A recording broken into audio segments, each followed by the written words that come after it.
Okay, thank you everybody for joining us today. I'm Michelle Morris from Consolidated Planning Group. We've got Armando Bernal. Okay, Yes, we've sorry. Armando with us today. He's going to tell us the good, the bad, and the controversial history of ABA therapy. Um, so real quick before I let him take over, I just wanted to go over kind of the rules of the road for today. First of all, because we are in webinar mode, we can't see you or hear you, the audience that's out there today. We know you're here because we can see the number of participants. But if you have any questions or comments, please put them into the chat box and we'll get to as many of those as we possibly can. We do record all of our webinars and we put them on our YouTube channel. We also have a podcast. So if you're listening to this on our podcast instead of looking at the webinar and you would like a copy of these slides, we'd be happy to email them to you. You just contact us, contact@cpgcares.net, and we'd be happy to send you the slides. So a little bit about us. Why should you listen to Consolidated Planning Group? Who the heck are we? Well, we are a financial planning firm located in Houston, Texas. Through the power of the internet, we are able to serve clients all across the United States. We've been doing securities and insurance services for over 30 years, but really we focus on helping families who have a special needs loved one. We are members of the Special Needs Planning Academy and members of the $1 Million Roundtable, which just means that a lot of people trust us with their securities, investments, and life insurance. And we are also national Social Security advisors. So we can help you with that side of the planning process as well. So people come to us, families want help with protection plans, lifetime care plans, thinking about how much is it going to cost to raise our special needs child, and how is that going to happen once we're gone? What do we need to have ready to go? We help with transition planning, that magical time when they are turning 18 and all of a sudden they're an adult in the eyes of the law, even though they're still our babies, right? We help with ABLE accounts and, of course, advocacy and educating families, because the owner of our company, Allison, she has two special needs kids. And when she was going through all of this with her own family, seeing how difficult it was, she realized that as a firm, we want to help our clients not have to go and search on their own and unravel this all on their own. We want to be there to help. You are definitely in the right place, because fewer than 1/10% of all the financial advisors across the United States focus on special needs planning. There's over 263,000 financial advisors, but fewer than 200 of them focus on special needs planning. And not 200,000, 200. So we're here to help with those things. So yes, this is an ABA webinar. We're about to get started with that information, but as your presenters, I just want to let you know that we're here to help you plan for the future. Planning early is going to help you in the long run. Planning for what's going to happen after high school, there's vocational options, educational options, residential communities. You need to think about ahead of time, because there could be long wait lists. And the sooner you get those things planned, the better you're going to be able to sleep at night. So consider those things before they're right there in your lap. Okay, so without any more blabbing from me, I've taken too much time as it is. We're happy to present Armando. He's going to talk to us about the good, the bad, and the controversial history of ABA therapy. So welcome again. Thank you for being here with us. Thank you for everybody who is attending today, and I will let Armando take over.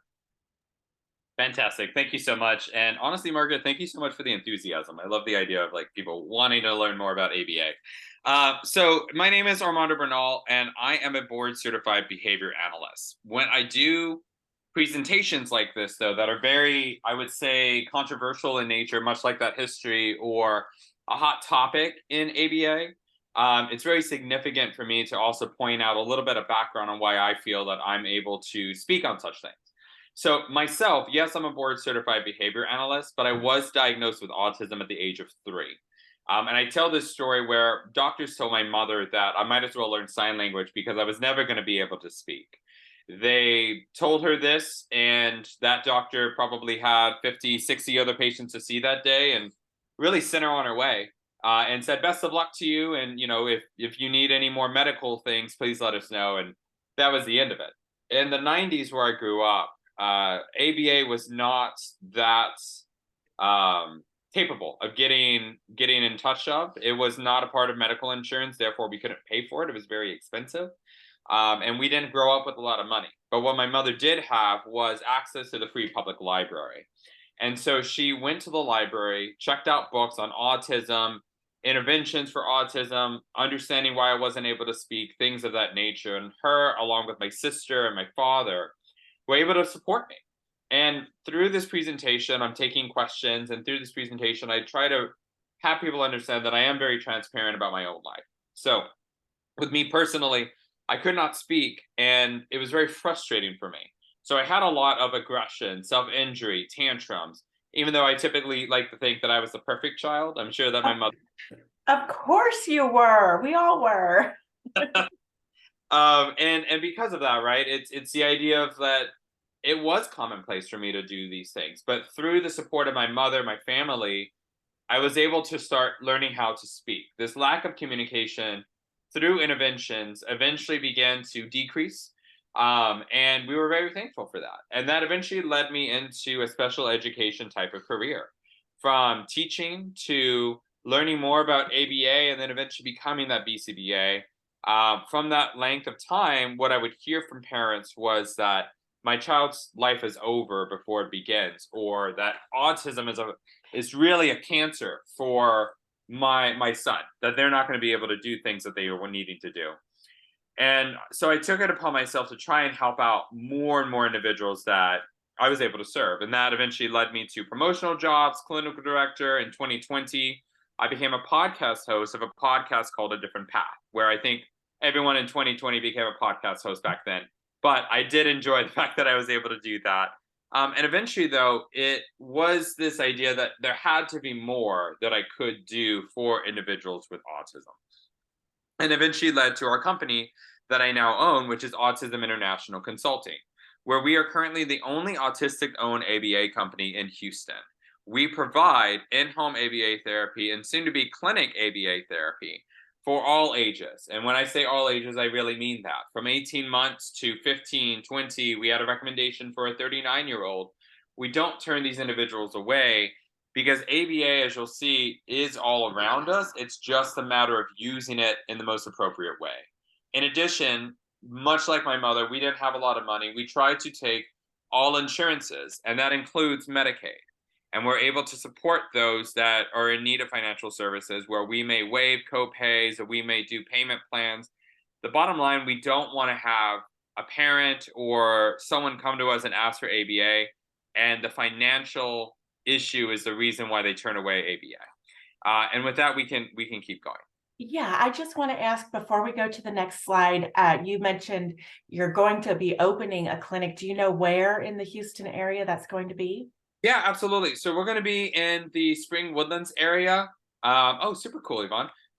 We're going to be in the Spring Woodlands area, and we're going to be on Rayford Road, off of that area, Rayford and Sawdust Road.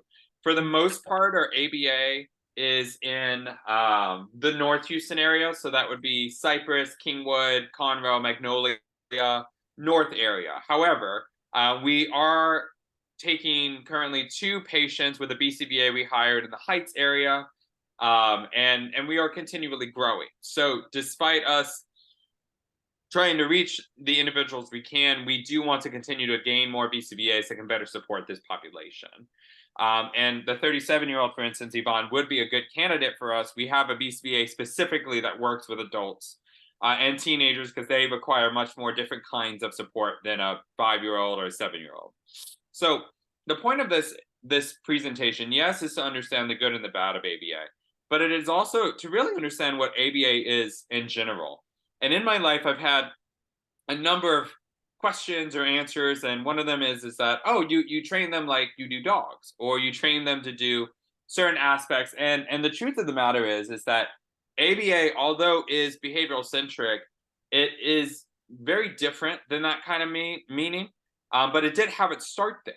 And so we ABA originally, and ABA stands for Applied Behavior Analysis, is that it started with experimental behavior analysis, and what that was truly animal training. An example of this would be one of the original experiments was giving a pigeon in a cage two choices of a button. One button gave him food, and one button didn't. And they started to practice with that pigeon and teach them that if you press X button, then the food will pop up. And after a certain number of trials, that pigeon did in fact learn that if I press this button, I will get food. And that became one very fat pigeon. So it was important to understand that. But the focus in it in ABA is specifically on socially appropriate behaviors. So things that children are beginning to represent or demonstrate may not be appropriate. So examples of this is what I gave for myself: aggression, self-injury, biting, hitting, kicking. All of these things we like to present in my field as communication. It is inappropriate communication, but it is communication nonetheless, right? And what we do in ABA therapy is provide a alternative to biting, to hitting, in a better and more consistent way. So rather than biting or hitting, we move into, hey, you can say, I need a break, or you can tell me, I don't want to do this. And that would be far more acceptable than the hitting and kicking.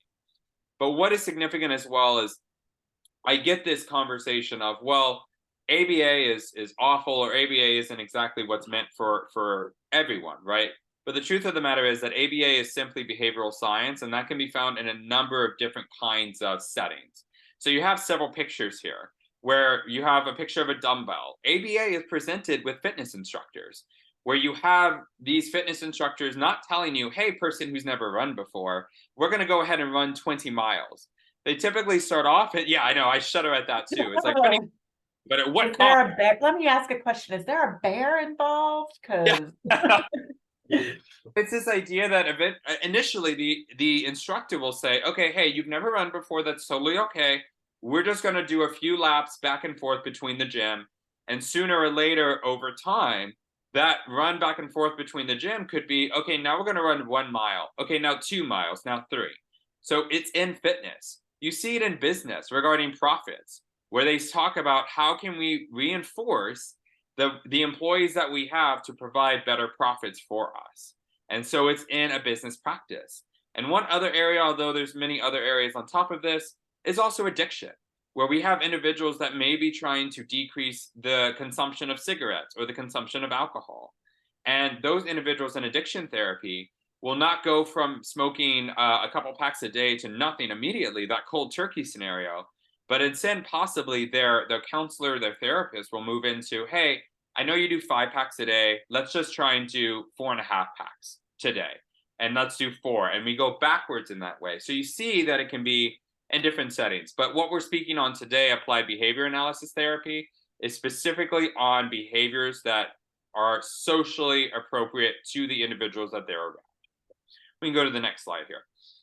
So we had some technological difficulties here. I'm going to go ahead and share my screen to show a quick link, about 2 minutes, of what ABA looks like. yeah, we're going to try this out. If it doesn't work, we hope it works. Go ahead. It worked in the practice. So give me 1 second and I'll share my screen here. Okay, perfect. It does work. Let me get to that link. There we go. And you guys, I am very thankful for each of you for being here as well. Thank you so much. So let's go ahead and share that. Okay. I see it. Perfect. Finished. Oh, thank you. How thoughtful. Would you like a chocolate? Yeah, sure.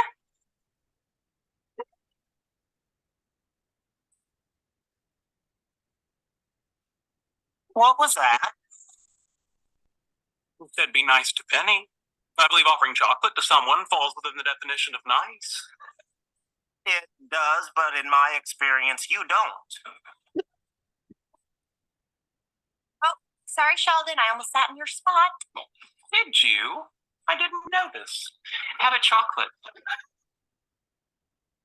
Thank you.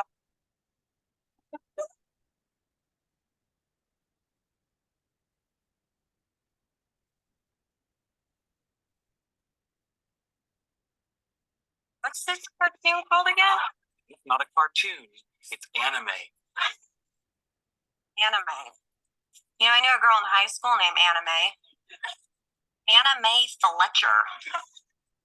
You're here a lot now. Am I talking too much? I'm sorry. Thank you. Chocolate?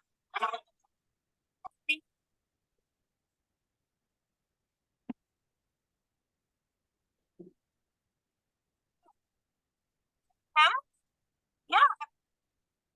You know what? Hold on. Let me take this in the hall.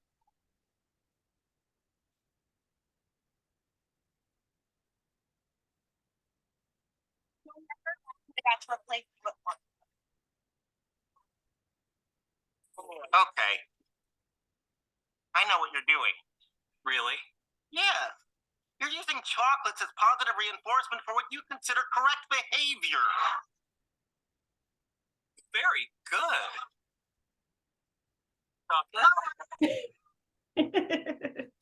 Let's just agree that let me go ahead and stop my sharing.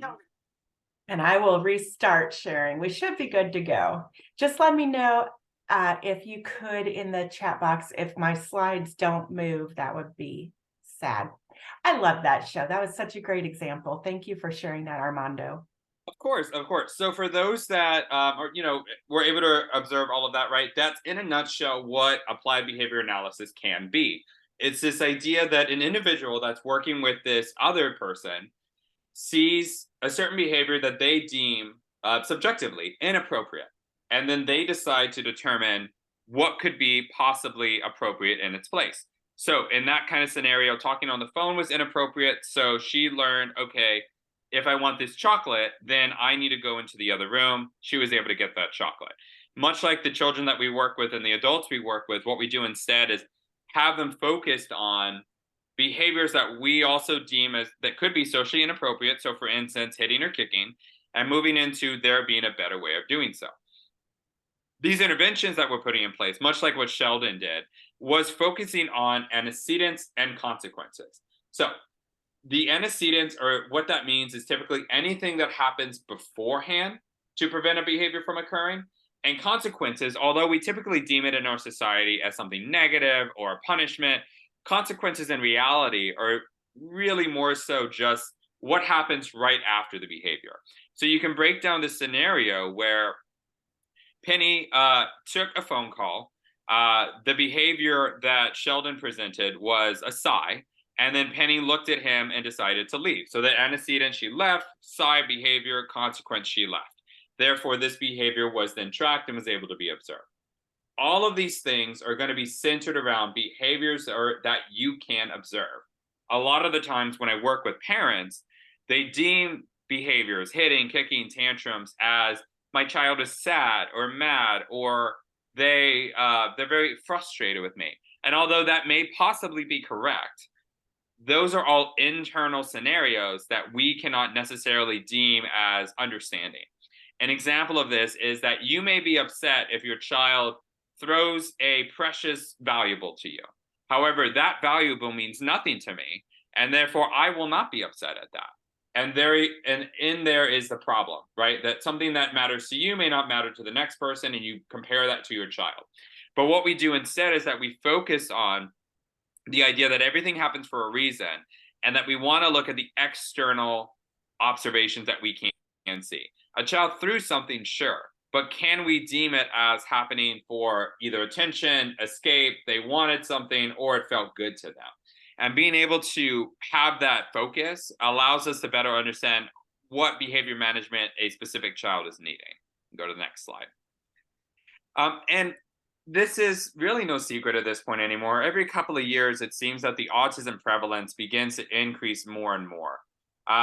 Robert says adult ABA age 59 and up, does it work or depend on severity of behaviors? Honestly, that's a good point, and we'll get into that. Just recently, as autism has become more prevalent and it has grown in education and knowledge, geriatrics has become a new form of ABA therapy. So we'll speak on not only for the 59 plus, but also for the 70-year-olds and 80-year-olds, where you'll see it be happening also in memory care facilities. But we see this difference here where we go from in 1970, 1 in 10,000 individuals had autism. But in 2020, 1 in 36 children had autism, or adults had autism, whatever you want to put it as. What is happening here?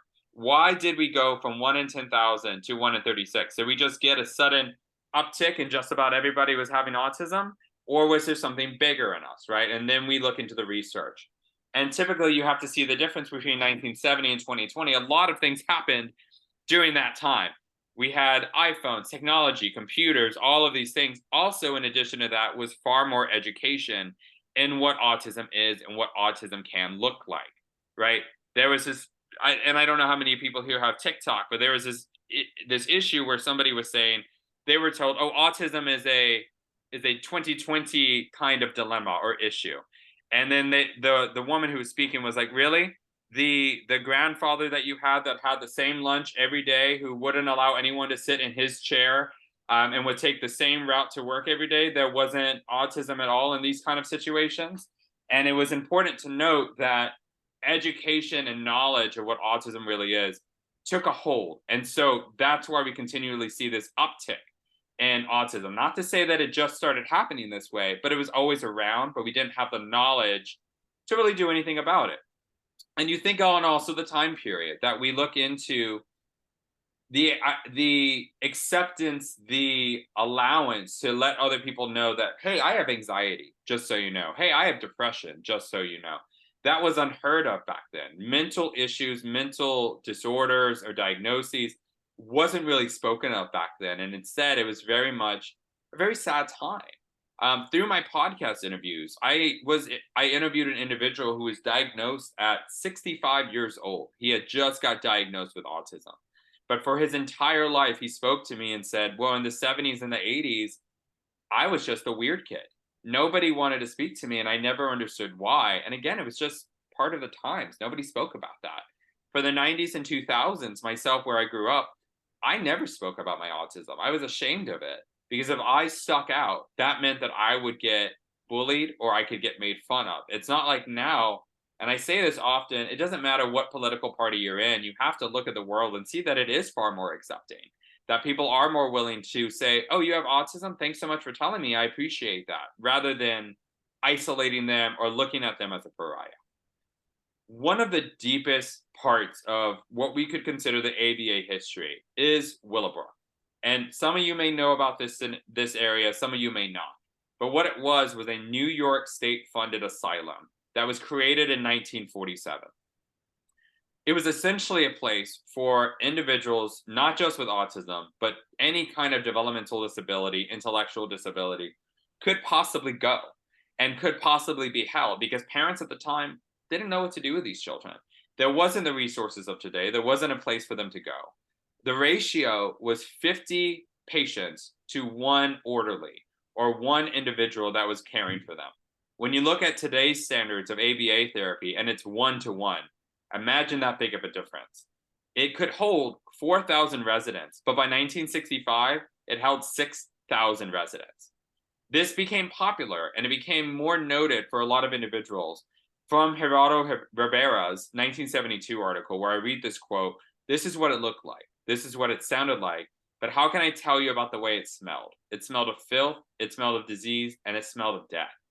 There's a video, and I didn't want to post it. It was very graphic, it's very gruesome. But they did have the documentary of it, where many of the individuals that were in this area were covered in feces, were unfortunately physically, sexually, and emotionally abused by their attendants. Because again, 1 in 50 people were being monitored. There were not enough individuals to make sure everyone was doing the right thing.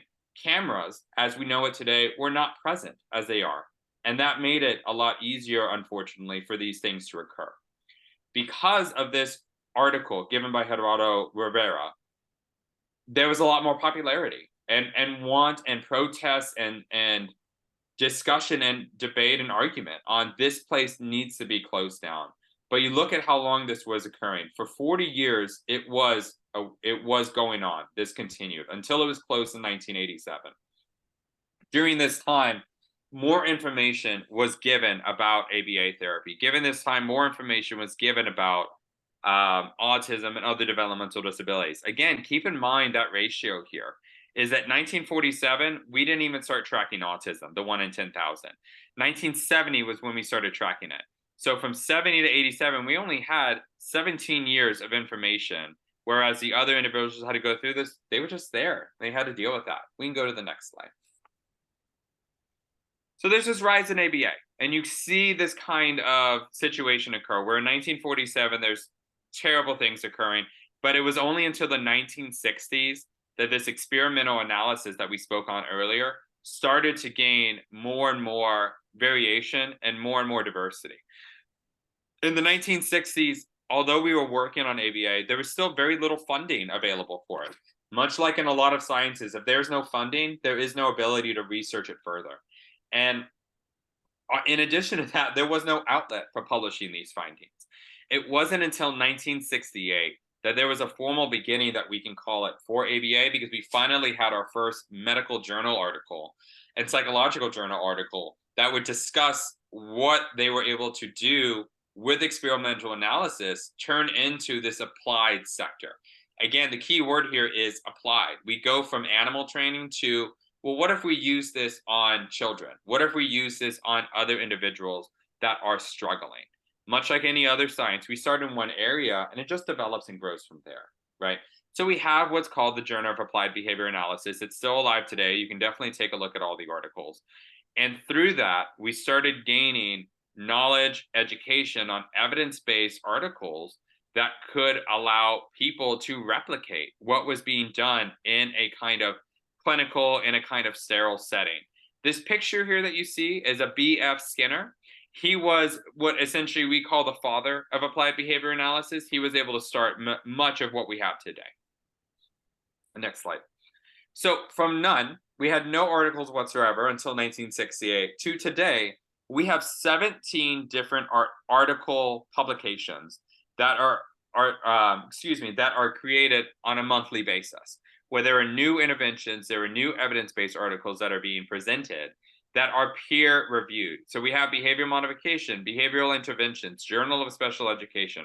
All of these are opportunities for individuals to post their own interventions, their own findings, their own kind of calls for action for other professionals to read, or even also really regular individuals as well. If you go on Google Scholar and you just type in autism, you'll be able to find some of these publications, and you'll also be able to find some of these kind of evidence-based strategies that are presented. I myself have been able to be thankfully published once before, and I have 2 current publications that are trying to be reviewed currently. I know it's very exciting. We're very nervous, but we're glad. Congratulations. That's fantastic. Thank you so much. Through these interventions, though, you start to see what ABA can encapsulate, right? There's a lot of our conversations that occur where it's, oh, well, I want to use a weighted vest for my child, or, oh, I want to use equine therapy, things of that nature. Unfortunately, these kind of interventions I just mentioned, although may work for some, are not considered evidence-based, right? What we look at is not just, oh, this worked for my brother, sister's cousin's friend, and so it'll work for you. What we look at is, will this work for a group of 800 autistic individuals that were observed? Will this work for ages 5 to 17 because we were able to get written permission from 80 different parents that had children with autism? All of these kind of articles will be represented as evidence-based and peer-reviewed. You can go to the next slide. So there's this growth in ABA. And I put this little penguin thing for people that don't like the words and just like, good pictures. I thought it was really cute. What is ABA therapy? It is the ability to improve on communication. It is the ability to improve attention and focus, as well as decrease bad behavior, right? And bad is very subjective. Again, I just put it because it has a cute penguin. But bad is very subjective in the sense of what is bad to you may not necessarily be bad to me, right? It's this idea that some cultures may say, well, we need eye contact, right? But other cultures may say, I don't care about eye contact, right? And it's so within ABA therapy, there is a cultural position here where we also work with the families based on the needs that they have for their child. That we say, hey, what matters to you? I'm going to do this, this, this. Does this sound good to you? And a parent may come back and say, actually, no, we don't need him to sit at a table. For dinner, we like to sit on the ground on these pillows. We need him to sit appropriately there. Excuse me. And we say, of course, not a problem. We will do whatever it needs to be done. Whereas if you look on a more world scale, because my company, Autism International Consulting, we do consulting for other countries, where some individuals may also say that their child is possessed by a spirit or a demon, whatever it may be, and that is why they act this way. Our role here in applied behavior analysis as a behavior analyst is not to tell an individual, no, that's silly. Your child doesn't have a demon in them. It's a science, it's a medical thing. Our job is just to say, hey, thanks so much for telling me about this spirit. We're going to try and help him get through this kind of situation.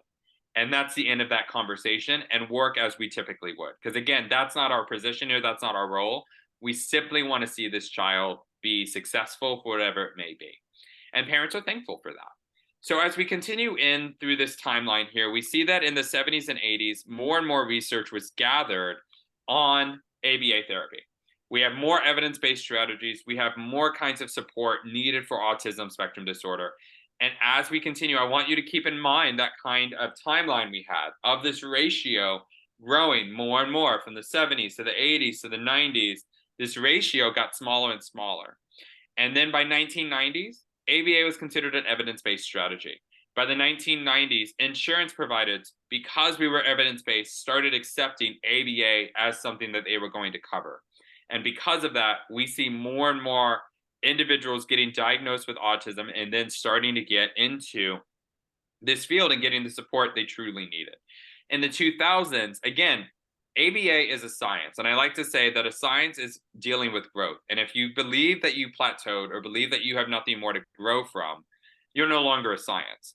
Within ABA, we then started realizing we can't just let anybody work with these kids. We had to get nationally recognized. So a board certification was created in the 2000s that only allowed trained personnel to provide ABA therapy in addition. So that's why when I said earlier, I'm a board certified behavior analyst, I had to take a board certification test, much like a medical doctor has to take a test, much like a lawyer has to take a test before they're able to practice. I had to get this before I can practice applied behavior analysis. The technicians we work with that provide the direct therapy had to take a national certification test to get as a registered behavior technician, much like a nurse is having to do a registered test to get to be a registered nurse.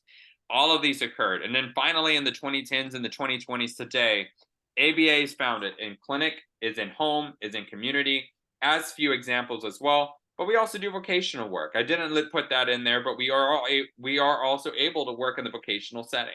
So much like Michelle was saying about the consolidated group here, that we work on the financial side of things for your child, it's very significant for them not to just have your financial gains, but also have this independence to hopefully be able to provide their own kind of gains, to be able to provide their own kind of financial income that they can take care of themselves. So as we continue on in ABA therapy, we are continually growing, and that's where we go into this next slide here. We went into ABA, right, where the worst thing possible was Willowbrook, in my opinion, where we had a 50-to-1 ratio. People were truly trying to do their best, and they just said, well, let's just put them all in one area, and that'll be the end of it, and let's forget about it, right? They did what they thought was the best thing then. But as education grows, as we mentioned, then came applied behavior analysis. Then came other settings to try and support them. And then those individuals from the 80s and 90s thought they did the best that they possibly could. And they said, this is amazing. This is great for individuals. And there's nothing better for them here. Well, those individuals did not think about social media getting as big as they possibly could after the fact, right? And with social media growing also came this kind of either information, misinformation, anger, happiness, anything you wanted to think on was on social media. So these are 3 different posts from 3 different individuals that states both a positive as well as a negative regarding ABA therapy. And people gaining their following, whether it's 1 million, whether it's a couple thousand, whether it's only a few people, are able to influence others and allow people to understand their point of view and understanding that other people have that same. So, for instance, somebody that has 1 million followers may do their thing, but if they said that ABA is abusive, it's more often than not that an individual that follows them could say, yeah, ABA is abusive. They're right because I love them. And I love them so much that I'm going to follow what they say. And I speak on this often in other presentations that you can't deny the fact that ABA and the idea that it is abusive grew at the same time as social media grew, right? And I often say, because again, I'm an individual with autism, right? I should be on this side, right? But in my line of work, I have 2 sides. I have the side that says, you're such an inspiration, really great job, I'm so proud of you. And on the other side, I have, how could you ever be a part of something so terrible? I look at myself as a bridge in this area. I look at myself as the ability to speak on both sides here and to have people understand this analogy that if you had a bad experience with a medical doctor, would that turn you off from Western medicine completely? Probably not. And so, what you would do instead is find a doctor that fits your ideas, that fits your belief system, that can better support what you are trying to do for your child. And with that being said, why is it that in applied behavior analysis, it is deemed that everybody in ABA is considered abusive for some, right? And you'll see from the neurodivergent rebel, who is a quite prominent neurodiverse individual in social media, mentions ABA is abuse, period. It was never your only option. You may have believed it was, but they lied to you, they manipulated you, they scared you and said it was the only way, but this was a lie. That is pretty powerful language there for her followers to see and for her to have likes on Twitter and to be shared and retweeted and all of these things, right? But again, it is significant for people to see that opinion and say, hey, that's totally your opinion, I get it. I would like to do some research into it. You can't move away from ABA therapy because all ABA therapy is behavioral science. It's a study of actions that people present. It is around you your entire life, but you can move away from the bad practitioners that provide bad ABA therapy. And that is what we're trying to move away from, right? It's the same idea that really poisoned the mentality of autism, where there was a medical journal that was published that came out and said that vaccines cause autism. And it caused the anti-vaccine movement to occur at that time. Since then, that medical journal has been debunked, has been removed from publication, and that individual that created that publication has lost his license. But that doesn't mean that there are still people that are against vaccines in that nature. And it's something that we're trying to move away from misinformation. You look at my other posts here, you look at the other pictures. We have Catherine Sneed, who is just a typical mother, nothing really crazy about her, not a big following. But she mentions that her child says that they play with me and they help me learn just like teachers do at school. This is according to her child telling another child about his experience with ABA therapy, right? Personally, I didn't go through ABA therapy. Like I said, we couldn't afford it, but I provide ABA therapy. And I like to think that I provide good ABA therapy, where it's focused on self-advocacy, where it's focused on transparency, and it's allowable for the individual that we're working with to provide his wants and needs accordingly. One way that we provide support to a lot of parents as well that have hesitation for ABA is that we welcome them for observation. And we say, hey, you have your worries, I totally get it, come observe, come take a look. We put cameras in their home, with their permission, of course, where they can observe ABA therapy the entire time it's going on. So they can really see everything that's happening and put their minds at ease as well. More often than not, it's a safety net for parents and they want to just see like, hey, I have the opportunity if I want to see it, but it doesn't necessarily mean that I have to, right? And that's enough for them.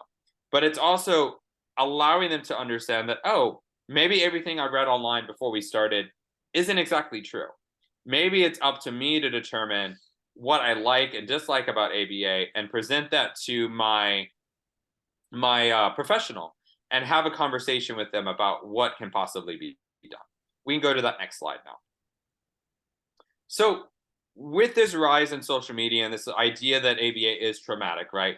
We started gaining more knowledge in what we can do better for ABA. We started gaining knowledge on the idea of what's called masking. You'll see the middle word there in the picture is called camouflaging. It's the same word. You may just see different kinds of understandings of what it is, right? Masking or camouflaging is essentially putting on some kind of mask that an individual with autism has to wear in order to be considered socially appropriate, socially acceptable, right? And for some, and I've had some experiences with other areas in the states of the United States, is that it's the idea that, oh, well, people should just accept that I'm going to be very blunt and that should be the end of it, right? Whereas in Texas, I've also said that's not really the culture here. Is that we need to be understanding of those that we're around, sure, but we still need to be socially appropriate. And in the Texas mindset, we try and provide that idea of, hey, let's work through social issues that you may have, sure. You can do your own thing on your time, but we also need to have a standard of when to present ourselves in certain ways, right?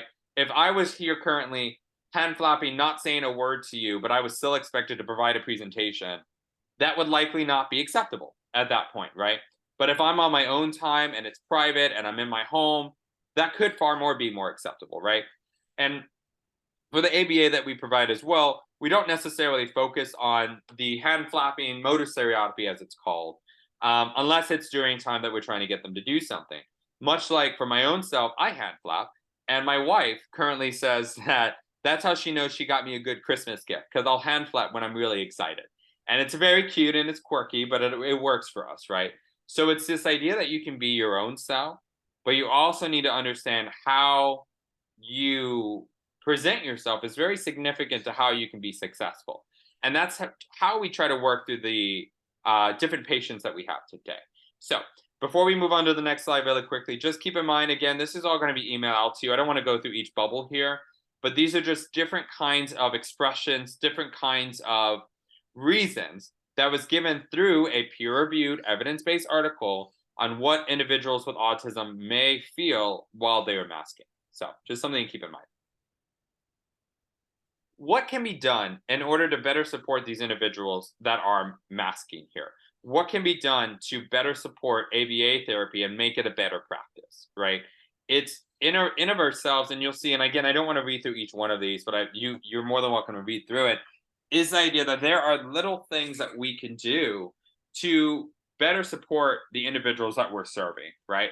It's very simple things, like going from saying nonverbal to non-speaking for quite some time. Even I'll give an example, is that, excuse me for saying this, but in the 60s and 70s, a lot of peer-reviewed articles would state this is to help out individuals that present mental retardation or present these kind of things. And up until maybe the 90s, 2000s, it was no longer acceptable to put that. And now you won't really see that kind of language in medical journals and psychological journals, but instead what you'll see is developmental disability, intellectual disability, things that are more specific, that are more professional in nature at that time, right? Language changes throughout society, throughout culture, throughout history, it changes. This is just another change for us, where we go from nonverbal to non-speaking. Because again, nonverbal states really that an individual that can no longer, that is nonverbal, quote unquote, right, has no ability to communicate. Whereas earlier in this presentation, I mentioned that that's not the case, is that the actions that they present are a form of communication, but they just may not be speaking their wants and needs, or they may not be vocal enough to provide their wants and needs, right? Instead of focusing on deficit focus, right, we do strengths based. What are they good at? So rather than ABA saying, hey, this is what you're bad at, and this is the only thing we're going to work on with you, right? If I spoke to you as an employee of mine and said, hey, you're terrible at getting data, so that is going to be everything I'm going to focus on. That has a much more negative connotation than, hey, you're really great at social connections with parents. You're really great at providing positive behavior support to our patients. So that is what I think that would be a really good focus for you to train on and maybe provide to other people. That would be a better form of working with employees, and that prevents burnout, and that prevents me having to go back on Indeed and find a replacement, because that person definitely quit when I said that you're bad at a lot of things. Moving away from disorder to difference, right? These kind of conversations, these little kind of changes in our language may not mean a whole lot to us, right? But it means a heck of a whole lot more to the individuals we're serving because it provides a much more positive connotation. Nobody that has autism or nobody that has a disability asks to have that. It is something that has to be lived with, sure, but it is something also that we can overcome. I started my company. I started working in this way and providing presentations like this because I wanted individuals to understand that there was a better way of providing ABA. There was a better way of providing supports and looking at autism no longer as a victimization, where we're looking at a child and saying, oh, he can't feed himself, so I have to feed it for him. And he's 15 years old, right? And instead, looking at this child as saying, hey, I understand that eating with a spoon or a fork is difficult, but I'm here as your support system to help you through that. I say time and time again that if it was not for my family believing in me, and instead believing that doctor that said I was never going to speak, I would not be here today. I would still be getting spoon fed by my mother, who is thinking that I can't do anything with my life. So, as individuals here, and as well as with this consolidated group, having people understand that there are better ways of providing support to your child than what is currently being presented. We can go to the next slide. So, this is the perspective of today's ABA, right? We went through a kind of negative form of ABA, a kind of positive form, and really, where are we at today, right? And we're still learning. I would initially, when I started my ABA and I learned more about it, it was very much a child has some kind of item and I say, my turn, and I take the item. And for those that may know ABA, that's a very typical practice where we say my turn because it helps them understand that they're not going to be able to have an item all of the time. And today, really, it's just starting to come out in 2023, about to be 2024. It's the idea that if a child has an item and you say, hey, do you want to put the item on the table or the couch? And the child says, I want my way. And we say, okay, that's great. You can have your way for another minute. That conversation is so much more different again than just saying my turn and taking the item away. For us, we explain it as the analogy is that if you ever go on the beach and you see a seagull and you have a piece of bread and the seagull just says, caw, and takes it away, in this scenario, you're the seagull, taking away that piece of bread, that item from that child.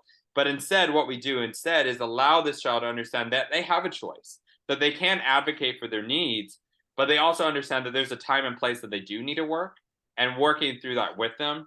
And you'll see that the frustration level decreases significantly, that the anger that a child may have by taking something away decreases significantly. So there's 4 different areas within ABA today that all encapsulate the ideas of self-advocacy, transparency, independence, and growth. We can learn by empowering our learners. As I mentioned earlier, rather than looking at a child as a victim of autism, look at them and say, hey, you can do this action. You can do this. And I guarantee the more you support your child or you believe in them, the more likely that they'll believe in themselves and be able to understand what they can do and what they can't do. Learn by listening and being able to hear this child. If they are actively upset at something, right?